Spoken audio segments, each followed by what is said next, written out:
Kocha mkuu wa Simba Steve Barker amesema mbio za ubingwa wa ligi kuu Tanzania bara bado ziko wazi licha ya timu hiyo kutoka sare ya mabao 2-2 dhidi ya Yanga kwenye uwanja wa Meja Jenerali Samuyo jijini Dar es Salaam.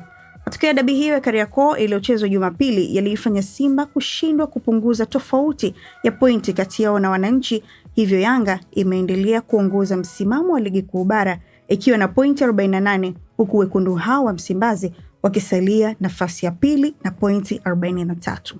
Mpaka sasa zimesalia mechi 10 kwa timu hizo zenye pointi 30 ambapo kila moja inazipigia hesabu kuzikusanya zote, kisha kukaa chini kuangalia nani anazo nyingi katika mbio hizo za ubingwa. Na endapo kila moja ikikusanya zote, maana yake Yanga itamaliza kileleni na pointi 78 huku Simba ikiishia 73.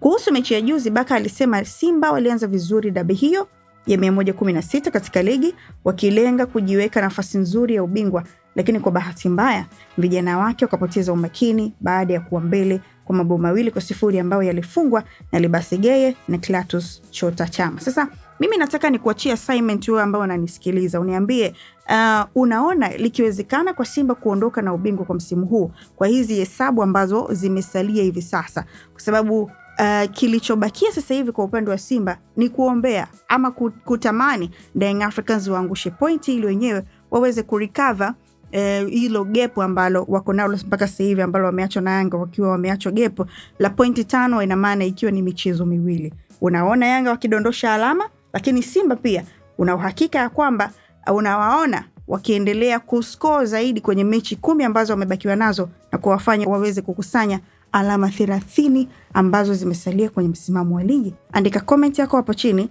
alafu nenda kwenye pmbet.co.tz, nenda kawekea ubashiri wako kwenye mechi ambazo zinachezwa ama kwenye nyota 149 nyota 23 alama ya reli. Fahamu test inatoka kila baada ya wiki 5 kwa wale mafundi wa kutengeneza mikeka kupitia PMBet. Mimi ni Justa Julius.